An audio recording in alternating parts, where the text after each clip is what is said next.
The Art of Being Ruled. Wyndham Lewis. Original publication 1926. 1989 edition. Narrated by Skeptical Waves. Part 7. The Family and Feminism. Chapter 4. The Family as an Obsessing Model. If you have followed my argument and understood my meaning, you will know that this essay on the art of being ruled could be described, if such a description were required, as against the family. On the other hand, it is not against women. Eventually, I believe, a considerable segregation of women and men must occur, just as segregation of those who decide for the active, the intelligent life, and those who decide, without any stigma attaching to the choice, for the lower or animal life, is likely to happen, and is very much to be desired. This, in its turn, no doubt, in the end, would lead to people being born into these respective planes of existence. Different species cut off from each other, and no longer free to choose, would be found. Interplanetary communication might settle this problem in the future. If this idea of segregation seems a disgusting one, all that can be said is that it is often suggested to us that more intelligent beings than ourselves may exist in other worlds, and may even be able to influence or control us. But we live our life just the same. It is not much to boast of, it is a little brief thing, but we call it, at least, our own. Returning to the paradigm of the family, at the basis, Proudhon affirms, of all ideas of government up to the present, a gerontocracy, that the old should rule the young, would be an excellent mechanical arrangement if years brought wisdom to people, or if the majority of people ever had, to start with, any intellectual power. But we know that that is not the case. There is very little difference between the old and the young, just as there is extremely little difference between men and women. People pretend or really believe that there is a mysterious difference, but if you go in search of it, it is hard to find. An old boy is very like a boy, in Anglo-Saxon countries, with the insistence on athletic sports, the whole education tending to confirm this uniformity. Its tendency is to take the spiritual quality away from youth, and to bestow a sort of degraded athletic youthfulness on age. It deliberately stunts the spiritual growth, so that a man remains of adolescent stature, as far as the mind is concerned, to the end. Most men die at 35, a French writer suggests. 30 would probably be nearer the mark, but the demise is a small matter and is scarcely noticeable. The family, however, perpetuates this idea of authority.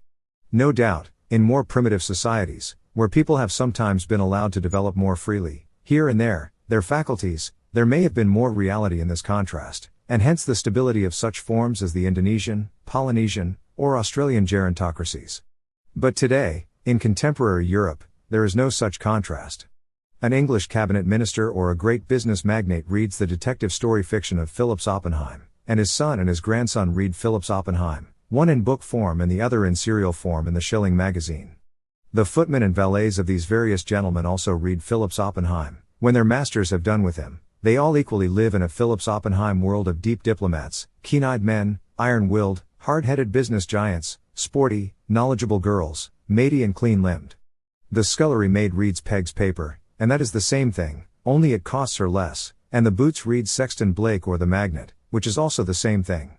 These people are most truly equals, and they all equally hate the highbrow with a mighty hatred, that highbrow who is another of the myths of their backstairs world. These people cannot be divided into age classes, or into social classes, into classes of the educated and uneducated, or into any class that has any reality except in the class of those who have a lot of money and those who have none. Peggy insisted that there is a greater chasm between the rich and the poor today than ever before.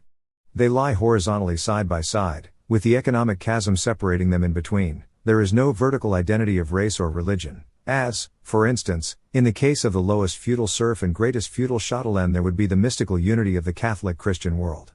I think Peggy, in that description, is neglecting the fact of the community that an absence of anything spiritual gives to those merely mechanically separated worlds of wealth and poverty.